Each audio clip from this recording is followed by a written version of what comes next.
Et bienvenue dans la chaîne Mathématiques Sciences. Aujourd'hui, je vais présenter et expliquer une nouvelle vidéo. Cette vidéo donc en sciences de la vie de la Terre sur le thème de la planète Terre, l'environnement et l'action humaine. Et plus précisément, une vidéo où nous allons commencer à parler de choses un petit peu plus corsées du programme. Et là, ici, nous allons parler des séismes. Dans un premier temps, on va parler de leur origine. Dans un second temps, de leurs effets. Et dans un troisième temps, tout simplement, des mesures en fait que l'on met en place. Alors du coup, c'est parti mon kiki. Donc parlons d'abord de l'origine d'un séisme. Alors un séisme, ça a pour rupture en fait, ça a comme pour origine, une rupture des roches en profondeur.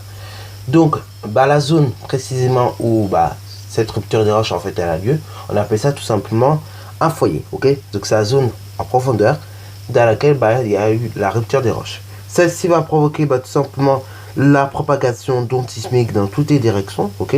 Et puis ça va créer aussi en surface, très concrètement, une faille, ok. Donc une faille c'est quoi? C'est tout simplement une zone, mais cette fois-ci en surface, de fracture des roches, ok, ou bien de rupture des roches. Alors c'est le cas par exemple de la faille Sant Andreas qui ressemble à ceci. Donc on voit que vous avez tout simplement la roche qui s'est cassée, voilà, donc elle est tout à fait cassée, on n'en voit plus rien. Et donc ça se sépare en fait en deux, par exemple deux roches, ou bien deux mêmes pays, voilà, ou bien ou même par exemple ça peut séparer une ville en deux, ok. Alors du coup dans le cas de la faille Sant Andreas, je vous ai pris cet exemple parce qu'on le connaît bien et puis on risque d'en parler beaucoup dans les années à venir et que surtout beaucoup de scientifiques s'y plongent là-dessus.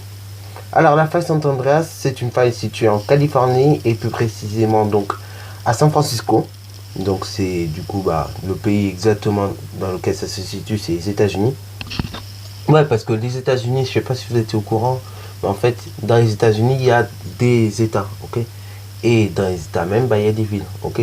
C'est un peu comme nous en France, c'est-à-dire en France, on a la France, quoi. Et on a les départements, on a les régions, puis après, on a éventuellement les départements, et après, les villes. C'est un peu l'équivalent, en fait. Si vous voulez, les États des États-Unis, c'est un peu l'équivalent de nos régions, si vous voulez, ok. Voilà, donc souvent, vous avez un peu de mal à comprendre ça, mais c'est vrai. Voilà, d'où le nom États-Unis. Voilà, ou de USA, voilà. Bon, bref, ça c'était la petite parenthèse. Du coup, pour revenir un petit peu aux faits, donc revenir un petit peu à la réalité. La faille Sant Andreas, elle s'étend quand même sur 1300 km de long, ce qui est énorme et gigantesque, et à peu près 100 km de large. Donc franchement, c'est vraiment énorme en termes, rien qu'en termes de longueur, franchement, c'est énorme pour la faille Sant Andreas. Alors bon, pour un séisme, on va pas juste observer une faille, on va observer aussi, dans tous les cas, un épicentre. Un épicentre, c'est quoi? C'est tout simplement en fait la zone dans laquelle le séisme a été ressenti le plus fortement, ok. Voilà, et bien évidemment, plus vous êtes loin de l'épicentre, plus en fait, votre séisme va être atténué et vous allez moins ressentir l'effet. Par exemple, on va situer. Par exemple, on est, je sais pas, je vous donne un exemple. On est à New York. Il y a un séisme. En Californie, donc au niveau de la faille Sant Andreas, et donc par défaut à San Francisco, vous avez plus de chances de ressentir ce séisme à New York que si vous êtes par exemple en France à Paris. Pourquoi? Parce que vous êtes quand même plus proche tout simplement de cet épicentre, ok. Alors bon, bien évidemment, entre New York et San Francisco, il y a quand même une distance, mais je vous dis quand même, si le séisme est assez fort et assez conséquent, même si vous êtes à New York, vous allez quand même ressentir le séisme très très fortement, ok. Vous pourrez bien mieux le ressentir en tout cas à New York qu'à Paris, parce que Paris, San Francisco, c'est bien plus loin que New York, San Francisco. Alors, d'ailleurs, un séisme, on ne peut pas le prévoir malheureusement encore aujourd'hui, mais on peut tout de même surveiller, ou bien, voilà, c'est tout ce qu'on peut faire en fait, on peut surveiller, ou bien également éduquer les populations. Mais ça, je ne vais pas trop vous en parler et rentrer dans le détail pour le moment. Là, je voudrais juste qu'on voit d'abord les effets que ça a un séisme. Un séisme, ça peut avoir plusieurs effets. Ça peut tout simplement, par exemple, détruire ou anéantir complètement tout système de communication. Ça peut également tout simplement avoir des effets néfastes pour l'environnement. Donc, ça va notamment le modifier.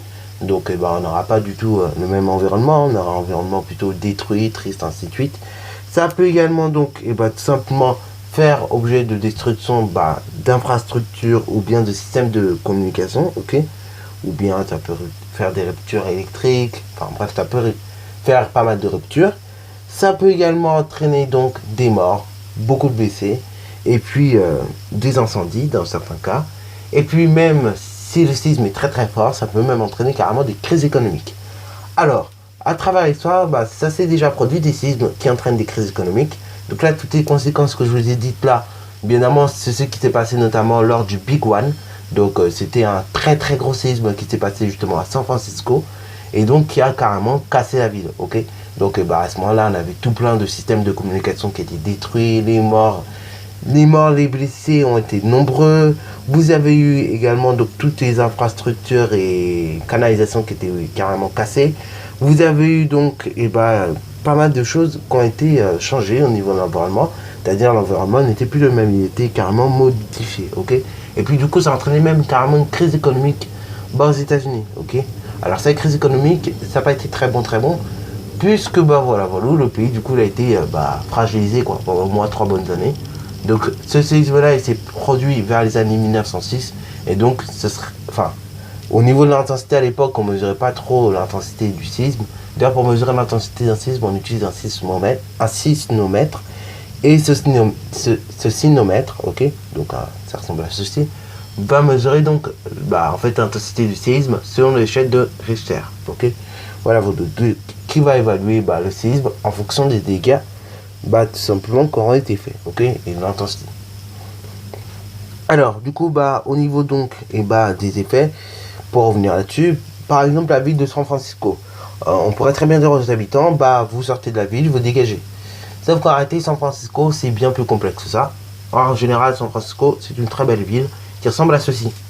Alors oui, c'est très très beau, c'est magnifique, je le sais, mais le problème qu'il y a là-bas, c'est qu'il y a pas mal de trucs. Il y a notamment des entreprises donc pour les téléphones, tout ça, hein. Donc Google, Apple, Samsung et puis je passe encore, Microsoft et tout le délire, qui sont installés là-bas. Vous avez là-bas notamment de très belles maisons et tout ça, mais vous avez aussi quelque chose de très important. Tout simplement, en fait, là-bas, vous avez la Silicon Valley. La Silicon Valley, ça regroupe tous les trucs que je viens de vous dire, hein.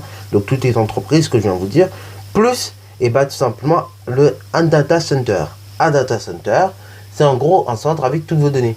Donc littéralement, c'est à partir de ce data center que tout simplement toutes vos données, vos clous, enfin bref, tout ce bazar-là, il est stocké. Et donc si un jour il devait avoir un séisme là-bas ou que tout simplement, il devait avoir un effondrement là-bas, littéralement c'est le monde qui s'effondre. Alors pour vous donner un exemple pour vous montrer un petit peu la vitesse à laquelle le monde pourra s'effondrer, on va prendre un cas qui s'est produit vraiment dans l'histoire.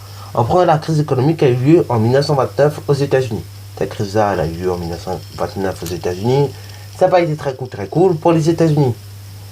Quasiment, il aura fallu l'espace de 5-6 ans pour que cette crise se propage en France, donc en France et en Europe, et puis dans le reste du monde, ok. Cela a entraîné donc pour nous, par exemple, en France et en Europe, des régimes, en Italie par exemple, ça a entraîné des régimes vraiment très très durs et secs, donc avec Mussolini, tout le bazar. Et puis également en France, ça a entraîné tout simplement du grand n'importe quoi, c'est-à-dire la constitution d'un front populaire et puis tout simplement des partis de droite qui voulaient marcher sur tout simplement l'Assemblée nationale afin de faire pression sur les députés. Enfin bref, je vous laisse tous les détails. Mais en tout cas, voilà, franchement, maintenant, s'il devait avoir une crise économique aux États-Unis, littéralement, elle mettra à peine 3 heures à se propager en France. Alors, déjà, imaginez à l'époque comment ça s'est propagé. Aujourd'hui, ça va se propager beaucoup plus vite. Faut pas vous imaginer, ça mettra 5-6 ans. Là, ça mettra à peine 3-4 heures. Ok. Donc, du coup, il y a quand même une grosse différence. Et là, pareil, si je vous dis, San Francisco qui est paralysé, c'est le monde entier qui est paralysé, littéralement. Parce que, c'est à partir de San Francisco qu'on peut fabriquer nos téléphones. Oui, parce que je vous rappelle, vos téléphones, quand on vous dit Made in France, ok, Made in France, mais il y a quand même des choses qui sont pas Made in France, ok. Alors, notamment, je ne vais pas citer de marque, mais un téléphone globalement. C'est à partir donc de la France, donc il y aura peut-être une idée qui sera exposée par France, je ne sais quoi. Et donc du coup, une partie du téléphone va être fabriquée en Afrique. Alors quand je dis fabriqué, ça va pas être vraiment fabriqué dans le sens propre. C'est-à-dire en gros, on va aller à la République démocratique du Congo, au RDC. Bah, on va faire travailler les enfants, et puis du coup, ça va permettre de récupérer le coltan. Cette fameuse pièce qui va permettre au téléphone de ne pas trop chauffer. Puis, en Chine, voilà, on va faire pareil travailler des personnes afin qu'ils puissent copier des pièces uniquement du téléphone. Puis, on va faire travailler aux États-Unis, dans la Silicon Valley, des gens avant qu'ils puissent installer vos applications, ainsi de suite, ainsi de suite. Tout ça revient en France, c'est assembler une pierre de traite, et puis du coup, bah, après, vous avez votre nouveau téléphone. Donc vous comprenez que votre téléphone, en fait, il n'est pas made in France. Votre téléphone, il fait un peu le tour du monde. C'est-à-dire, il va en Asie, en Chine, pour se faire copier les pièces, ainsi de suite. Il va en Afrique pour, tout simplement, que les enfants se fassent maltraiter, et du coup, n'aillent pas à l'école et ramassent du coltan. Alors en général, quand il y a des inspections, tout ça, ils disent « Ah ouais, mais ça, c'est pas des enfants. » Enfin bref, ils font croire que, voilà, hein, ils manipulent pas des enfants. Sauf qu'on sait très bien que là-bas, ben, évidemment, ils manipulent quand même des enfants. Alors d'ailleurs, bon, franchement, le RDC, c'est pas... Enfin, non seulement ils manipulent des enfants et tout, mais bon, c'est pas un pays non plus ultra facile. Je vais pas trop m'étendre là-dessus parce que ça ferait peut-être objet du prochain vidéo, mais en tout cas, je vais pas trop m'étendre là-dessus parce que c'est un pays qui me rend un peu restreint. Alors où je parle aujourd'hui. Puisque bah, c'est un peu un pays, je veux dire, on est au courant de rien à la limite. C'est-à-dire les médias et tout, bah, ils parlent de la Chine avec Hong Kong et tout, les manifestations. Mais des gens qui meurent par exemple au Congo et tout, ça fait profil bas. Bon, je vais pas trop m'étendre là-dessus parce que sinon ça va pas le faire. Bon, revenons à notre téléphone. Le téléphone, bah, vous voyez qu'il fait le tour du monde. Hein. Et après, bah, il va dans le Silicon Valley. Et donc s'il n'y aurait pas le Silicon Valley, du coup on n'aurait pas ces fameuses fonctionnalités, Windows, tout ça. Et du coup, bah, nos téléphones seraient, comment dire, pas très génial. Alors, racisme, bah, maintenant, voyons les mesures de prévention et de protection. Donc, racisme, comme je vous disais, il est imprévisible. En revanche, on peut tout de même essayer d'adapter le territoire ou bien de faire quelques petites choses. Alors, pour les séismes, donc, on va adapter le territoire, comme je vous disais. Hein. Donc, par exemple, en faisant des mesures, enfin, des maisons anti-séisme, ok, donc des maisons en résistance au séisme. Donc c'est le cas par exemple à Paris. Vous avez certaines maisons qui à Paris sont antisismiques, ok. Alors antisismiques dans le sens, c'est les murs en fait. Ils sont équipés de murs antisismiques. Donc c'est les maisons qui sont à Paris, vous en avez comme ça. Vous avez aussi des maisons comme ça en Charente-Maritime et dans des pays, bien évidemment, il y a des séismes. Exemple, des États-Unis et plus précisément à San Francisco. Alors, bien évidemment, on équipe les maisons, on équipe aussi les ponts. Donc c'est le cas du Golden Gate, ou tout simplement à San Francisco. Donc il est en fait équipé au niveau de ses pieds en fait, si on veut bien comprendre l'affaire, de parois, enfin de choses antisismiques, ok. Comme ça, quand le pont il se casse, il va se casser par un séisme, et en fait le pont il va pas tout de suite tomber, et les pieds non plus d'ailleurs. Les appuis, voilà, ils vont pas tomber.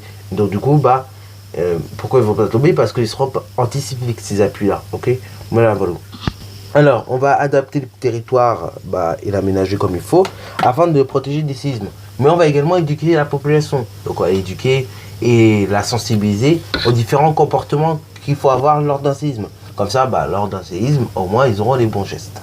Et enfin, dans un dernier temps, on essaie de tenter, plus ou moins, d'observer en fait ce qu'il y a autour. Donc, on observe, on fait pas mal de mesures, hein, donc avec des sismomètres, ok. Et donc, du coup, avec ces sismomètres, et du coup, on arrive à mesurer s'il y a quelque chose qui ne va pas dans le sol. Comme ça, après, à partir de ces sismomètres, il y a des radios qui sont installées et ça permet de prévenir la population très très rapidement. Ok. Voilà. Bon, ça c'est tout pour les séismes. Donc, si cette vidéo t'a plu, n'hésite surtout pas à la liker, commenter et balancer toi en mathématiques et en sciences.